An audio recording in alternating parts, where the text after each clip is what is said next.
What is up, everybody? How's it going? My name's Cody.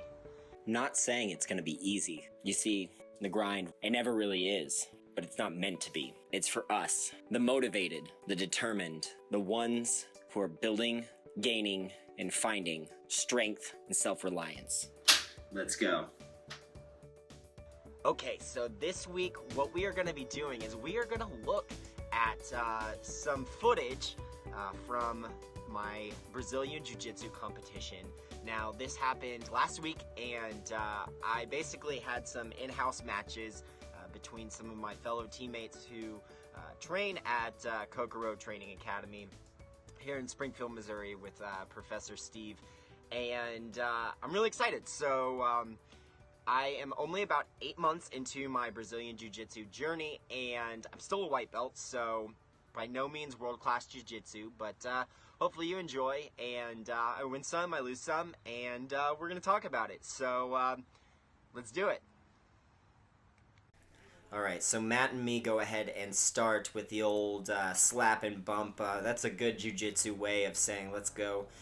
Now, standing's not something I'm super great at. I do go for that double leg. It's kind of slow and sloppy, so it doesn't work. Then we kind of start to hand fight for a second. I have a really strong base. I do end up getting that double leg. I guess it was in my brain. And I end up in kind of a head and arm control. Probably should have taken my left hand, shifted it to his hip to avoid that half guard being taken. But I do start to work by maintaining pressure and clear that. And what I do is I'm fighting for that left foot back. I do shift to mount. He still got it in half, but I do end up pulling it free. Now from here I am doing a good job of maintaining pressure. I think I was a little nervous, so that position was what I was focusing on, and I missed some really good opportunities for some arm bars as he was pushing. He does end up sweeping me, but I sweep back, and then I do have one hook grapevined in. I could kind of feel that pressure. I knew he was gonna try to bridge me, and because I was focusing on his right hand, I think at that point I was going for a Kimura or maybe an Americana. I wanted to brace myself. As you can see, he does try to bridge me, and I was able to counter that with that grapevine and that pressure and maintain. My technical mount transition was a little sloppy there, so it didn't end up happening. I think there's a couple technical mount transitions that I have throughout this roll. Again, none of them really taking, none of them really working.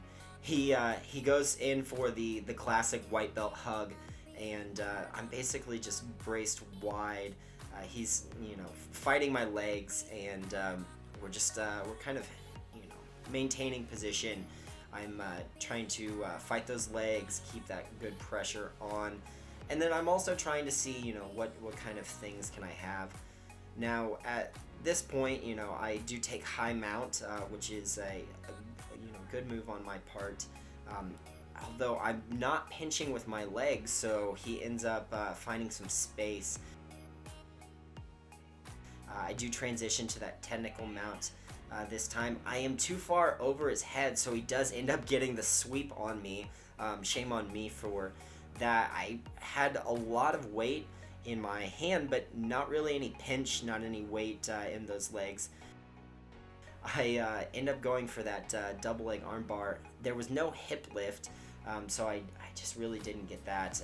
But we do get the double ankle sweep, and we transition back to mount, and then from mount I did see if I could get that technical, but didn't look like it took. So I've got my underhook in his arm, and we are in mount position.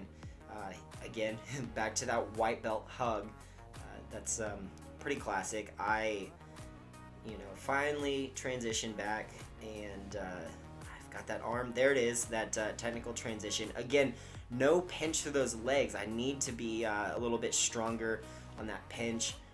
Man, my pressure on him is just zero, so that's why he's kind of able to move around so aggressively. I was, again, really nervous. This is my first competition, and so I wanted to maintain control in that position but that ended up me not really having a lot of good pressure. Now here you're going to see me, I'm working on that arm bar, but I don't know if you can quite tell, I am gassed. I had been working too hard, I guess, or maybe it was just because it was my first match, but I keep crossing my legs because I'm not able to pinch.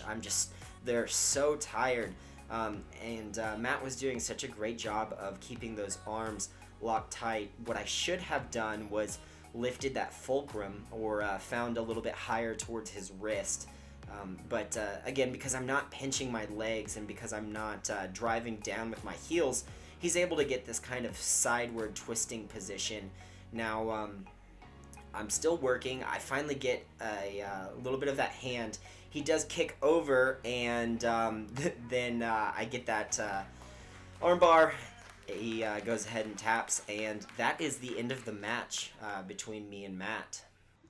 Alright guys, thank you so much for tuning in. I hope you enjoyed it. Hopefully, if you are a jiu-jitsu practitioner who found this, you were able to glean a little bit of insight about some different positions based on mistakes I made or things that I was able to do. But yeah, so that is my role, and I hope you guys enjoyed. Do me a favor, give me a like on this video. If you are interested in content like this, if you're interested in workout-based thoughts on just how to have a great life, give me a subscribe, hit that bell notification, and I'll see you guys next time.